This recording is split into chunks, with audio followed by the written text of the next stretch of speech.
Hello fourth class student, this is your SST subject and ये आपका 23rd chapter का first lecture है और आपके चैप्टर का नाम क्या है?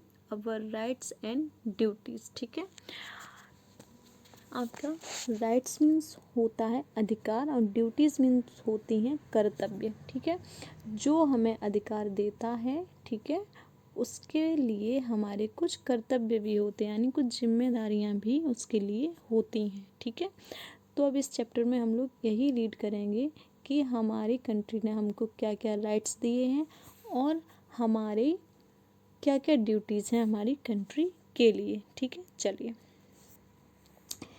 Every independent country has its constitution. ठीक है, हर एक स्वतंत्र कंट्री के पास, इंडिपेंडेंट कंट्री के पास उसका अपना कॉन्स्टिट्यूशन होता है। चलिए यहाँ ब्रेक लीजिए। कॉन्स्टिट्यूशन मतलब क्या होता है? संविधान। ठीक है, अब आप समझें संविधान क्या होता है। A constitution is a set of rules according to which a government governs और रन्स अ कंट्री। ठीक है, आपका जो कॉन्स्टिट्यूशन है वो एक सेट होता है किसका? रूल्स का। ठीक है, और ये रूल्स किसके अकॉर्डिंग होते हैं? उस गवर्नमेंट के अकॉर्डिंग होते हैं जो आपकी कंट्री को रन कर रही है और उसके ऊपर शासन कर रही है। ठीक है, शासन व्यवस्था को संभाल रही है। समझ में आया? तो अब सबसे पहले आप लोग समझेंगे कॉन्स्टिट्यूशन में होता क्या है और इसकी ज़रूरत क्यों पड़ती है।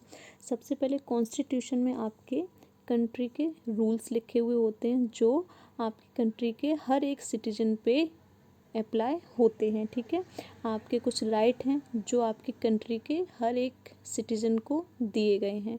आपकी ड्यूटीज़ हैं जो आपकी हर एक सिटीजन को निभानी होंगी ऑन एनी कॉस्ट। ठीक है, चलिए अब हम लोग समझेंगे इस कॉन्स्टिट्यूशन की ज़रूरत पड़ती ही क्यों है। ठीक है, अब हमारा देश इंडिपेंडेंट हो गया मान लीजिए। ठीक है, हमारे लीडर्स ने, रिवॉल्यूशनरीज ने अपने स्ट्रगल करके, सेक्रीफाइस दे के हमारे कंट्री को फ्री करा लिया। ठीक है, हमें फ्रीडम अचीव हो गई।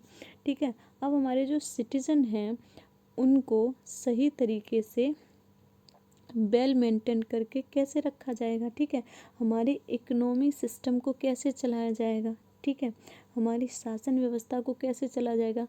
अब एक बात मानिए, अगर कोई रूल ना हो तो कोई किसी का मर्डर कर दे, ठीक है, किसी को गुस्सा आ गया, किसी ने किसी का गला काट दिया, है ना, किसी को गोली मार दी, मर्डर कर दिया, अब वो तो खुला घूमेगा क्योंकि कोई रूल्स नहीं है। ठीक है, कोई अगर हमारे पास कॉन्स्टिट्यूशन नहीं है तो हम उसको पनिश कैसे करेंगे, उसको सज़ा कैसे देंगे। ठीक है, वो भाग जाएगा, है ना। पहली बात, उसे डर ही नहीं लगेगा क्योंकि उसे पता है कि हमारी कंट्री के पास कोई भी रूल नहीं है, तो हम किसी को भी मार दें हमारा कोई कुछ नहीं बिगाड़ेगा। ठीक है, इसीलिए कॉन्स्टिट्यूशन को बनाया गया कि हर एक सिटीजन के लिए कुछ रूल्स बनाए जाएंगे जिन्हें सिटीजन्स को फॉलो करना होगा। ठीक है, अब हमारे पास कॉन्स्टिट्यूशन है तो अगर कोई इंसान किसी इंसान का मर्डर कर देता है तो क्या होता है? उसको पनिशमेंट मिलती है। ठीक है, उसे जेल में डाल दिया जाता है ना, उसे फांसी पे लटका दिया जाता है। तो ये रूल है ना, और हम सबको पता है कि अगर हम गलत काम करेंगे तो हमें पुलिस पकड़ के ले जाएगी, तो इसीलिए हम क्या करते हैं? गलत काम नहीं करते हैं। तो बेटा समझो कॉन्स्टिट्यूशन की ज़रूरत क्यों है।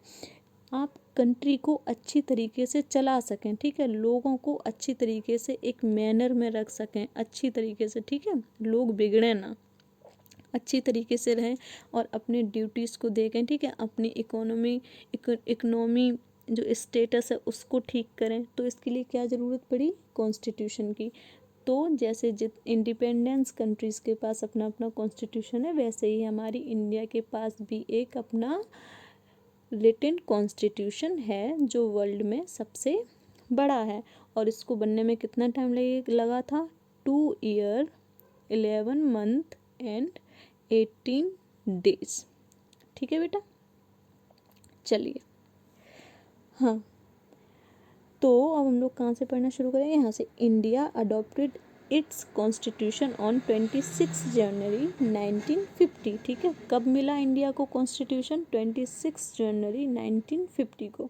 ठीक है, जो हमारे लीडर्स थे उस टाइम, उन लोगों ने क्या किया, अलग अलग कंट्रीज़ के कॉन्स्टिट्यूशन को पढ़ा। ठीक है, जो हमसे पहले इंडिपेंडेंट हो चुकी थी या पहले से जो कंट्रीज़ थी, उन्होंने अपना कॉन्स्टिट्यूशन लिखा, बनाया। ठीक है, जैसे सारी कंट्रीज़ करती हैं, सबको अपने अपने सिटीजन को ठीक से रखना है ना, अपनी कंट्री को अच्छे से रन कराना है। ठीक है, तो क्या है, वो रूल्स बनाते हैं और जो भी उन रूल्स को तोड़ेगा उनको पनिशमेंट मिलेगी। ठीक है, और कुछ राइट्स भी दिए जाते हैं उनको।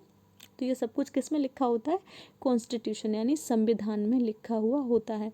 तो हमारे लीडर्स ने उन लोगों के कॉन्स्टिट्यूशन को स्टडी किया, उसके बाद में हमारे कॉन्स्टिट्यूशन को बनाया। ठीक है, चलिए, और ये कब बन के रेडी हुआ? 26 जनवरी 1950 को लागू हो गया था। Doctor Bhimrao Ambedkar played the major role in preparing the constitution of India. ठीक है, जो आपके डॉक्टर भीमराव अंबेडकर थे लीडर, उनका एक बहुत ही मेजर रोल था किसमें? कॉन्स्टिट्यूशन को तैयार करने में। किसका कॉन्स्टिट्यूशन? इंडिया का कॉन्स्टिट्यूशन। ठीक है, चलिए अब आते हैं आइडियल ऑफ डेमोक्रेसी, यानी लोकतंत्र का आइडियल क्या थे। चलिए, our constitution clearly state that India is a democratic यानी लोकतंत्र, सोशलिस्ट, ठीक है, समाजवाद, एंड सेकुलर रिपब्लिक है। ठीक है, यानी लोकतंत्र है मतलब सबको समान अधिकार दिए हुए हैं। ठीक है, और जो गवर्नमेंट होगी वो लोगों के द्वारा चुन के ही आएगी। ठीक है, और समाज में सभी लोग बराबर हैं और धर्मनिरपेक्षता है। ठीक है, किसी भी रिलीजन को, सेकुलर का मतलब होता है किसी भी रिलीजन को कोई ज़्यादा इम्पोर्टेंस नहीं दी गई है। ठीक है, मतलब जैसे आपके हिंदू, मुस्लिम, सिख, ईसाई है ना, ये जो रिलीजन्स हैं ना, इनको समान इम्पोर्टेंस दी गई है। ठीक है, किसी को ज़्यादा या किसी को कम इम्पोर्टेंस नहीं दी गई है।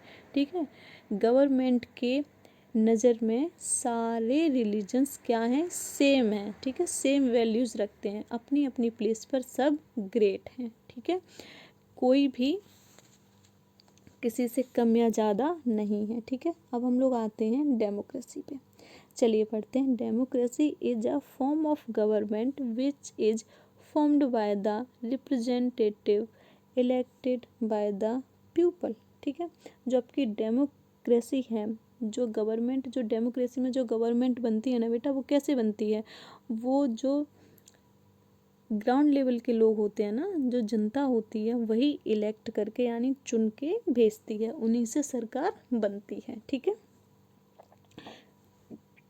Therefore a democratic government is a, ठीक है, जो आपकी डेमोक्रेटिक गवर्नमेंट है वो क्या है? Government of the people, by the people and for the people. ठीक है, गवर्नमेंट यानी लोगों की ही गवर्नमेंट है और लोगों के द्वारा ही चुनी गई है और लोगों के लिए ही काम करेगी। ठीक है, ऐसा नहीं है किसी एक अनजान इंसान को उठा के ले आए और वो गवर्नमेंट चलाने लगा, नहीं। वो जो भी गवर्नमेंट में लोग आएंगे और कंट्री को रन करेंगे, वो कहाँ से आएंगे? देश की जनता द्वारा चुने जाएंगे और उन्हीं उसी जनता के लिए वो गवर्नमेंट के लोग काम करेंगे। ठीक है, चलिए अब आते हैं हम लोग सोशलिज्म पे, समाजवाद पे। ठीक है, socialism mean all the citizen of India should enjoy social equality and economic prosperities. ठीक है, सोशलिज्म का मतलब है इंडिया के सारे जो सिटीजन हैं, ठीक है, हर एक सिटीजन क्या करेगा?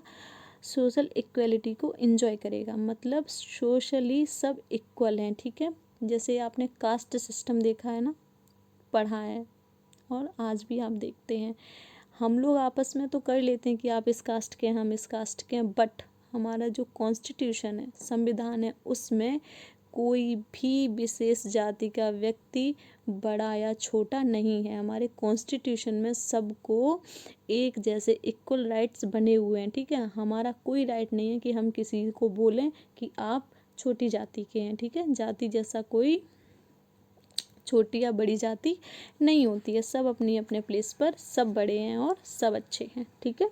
तो क्या है हमारे कॉन्स्टिट्यूशन जो सोशलिज्म है उसमें क्या है, सब इक्वल हैं और सभी अपने इकोनॉमिक स्टेट यानी इकोनॉमिक प्रॉस्पेरिटीज़ हैं जो मतलब आर्थिक समृद्धि करने के लिए सबको बराबर मौका दिया जाएगा। ऐसा नहीं है एक इंसान को ज़्यादा चांस दे दिए जाएं और दूसरे इंसान को बहुत कम चांस दिए जाएं, ठीक है, ऐसा नहीं है। आपको जो कंट्री में जितने भी लोग हैं सबको समान अधिकार मिलेंगे अपनी अपनी आर्थिक समृद्धि करने के लिए, ठीक है। The government makes continuous effort to achieve this, ठीक है। जो हमारी गवर्नमेंट है वो कंटिन्यू एफर्ट करेगी कि हम social equality and economic prosperity को अचीव कर लें, ठीक है। वो ये पूरी कोशिश करेगी, ठीक है। हर चीज़ को होने में थोड़ा तो टाइम लगता है, उसमें हमें एफ़र्ट डालना पड़ता है, ठीक है। हमें कोई भी चैप्टर समझने याद करने के लिए हमें उसके बारे में पढ़ना पड़ेगा ना, उसके बारे में चीज़ें देखनी पड़ेंगी, चीज़ें ढूंढनी पड़ेंगी। ऐसे ही हमें अपने सोसाइटी में कोई भी चीज़ इम्प्लीमेंट करने के लिए थोड़ा टाइम तो लगता ही है, ठीक है। अब आते हैं हम लोग नेक्स्ट हेडिंग पे, क्या नाम है, सेकुलरिज्म, ठीक है। सेकुलरिज्म का मतलब होता है धर्मनिरपेक्षता, यानी किसी भी रिलीजन को कम या छोटा ना मानना, सबको बराबर रिस्पेक्ट देना, ठीक है। ये हमारा कॉन्स्टिट्यूशन यही करता है कि किसी भी रिलीजन को छोटी नज़र से नहीं देखता है, ठीक है। सब हमारे कॉन्स्टिट्यूशन की नज़र में सारे रिलीजन अपनी अपनी जगह पर बहुत ही ग्रेट हैं, ठीक है। कोई भी कम या कोई भी ज़्यादा नहीं है। अब आते हैं secularism means treating all the religions equally, ठीक है। सभी को इक्वली ट्रीट किया जाता है, यानी सभी को एक समान ही समझा जाता है। किसी के पास कोई भी स्पेशल पावर नहीं है, सब अपनी अपनी जगह पर इक्वली हैं, ठीक है। No discrimination can be made on the basis of religion, ठीक है। डिस्क्रिमिनेशन मीन्स होता है भेदभाव, कोई भी भेदभाव नहीं किया जाएगा, किसके बेस पे, रिलीजन के बेस पे, ठीक है। ये रूल है आपके कॉन्स्टिट्यूशन में कि आप धर्म के बेस पर या कास्ट के बेस पर किसी से भी कोई डिस्क्रिमिनेशन नहीं कर सकते हैं, ठीक है। ये आपको राइट भी है कि आपके साथ कोई अगर ऐसा करता है कि आपके रिलीजन के बेस पर या आपकी कास्ट के बेस पर आपसे कोई कुछ गलत बोल रहा है तो ये आप उसके लिए रिपोर्ट कर सकते हैं, ठीक है। उसे सज़ा मिलेगी इस बात की, क्योंकि आपके कॉन्स्टिट्यूशन में राइट है कि आप के पास जो राइट है वो ये है कि आपका रिलीजन बेस्ट है और आप किसी से छोटे या किसी से बड़े नहीं हैं, ठीक है। सभी लोग इक्वल हैं। There is no official religion of our country, हमारी कंट्री का कोई भी ऑफिशियल रिलीजन नहीं है, सब बराबर हैं, ठीक है। कोई एक ऑफिशियल रिलीजन नहीं है। People has freedom to practise any religion, ठीक है। हमारी कंट्री में ये फ्रीडम है लोगों को कि आप किसी भी रिलीजन को फॉलो कर सकते हैं, वट एवर यू वांट, ठीक है। आप जो भी चाहते हैं आप उस रिलीजन को फॉलो करिए, चाहे आप हिंदू को फॉलो करिए, हिंदुज़्म को, या आप जैनिज़्म को फॉलो करिए, या आप इस्लाम को फॉलो करिए, आप क्रिश्चियनिटी को फॉलो करिए, what ever you want you can follow it, okay. चलिए अब आते हैं हम लोग फंडामेंटल राइट्स पे, यानी वो अधिकार जो संविधान हमको प्रोवाइड करता है, यानी हमारा कॉन्स्टिट्यूशन है वो हमें उन अधिकारों को देता है, उनको क्या बोलते हैं, फंडामेंटल राइट्स, ठीक है। All the people of our country avail certain basic rights bye constitution, ठीक है। नागरिकों को फ़ायदा पहुंचाने के लिए, अवेल मीन्स होता है फ़ायदा पहुंचाना, ठीक है। कुछ सर्टेन राइट्स हैं जो कॉन्स्टिट्यूशन में प्रोवाइड किए हैं, किसको, पीपल्स को, हमारी कंट्री के। तो और their rights are called the fundamental rights, और इन राइट्स को क्या बोलते हैं, फंडामेंटल राइट्स बोलते हैं। जैसे right to education, okay, right to speak, right to untouchability, ठीक है। ये सब क्या हैं, ये सब आपकी फंडामेंटल राइट्स हैं, ओके। आपका ये हेडिंग हम यहीं ख़त्म करते हैं, आपकी जो नेक्स्ट हेडिंग है वो हम सेकेंड लेक्चर में कवर करेंगे, ठीक है।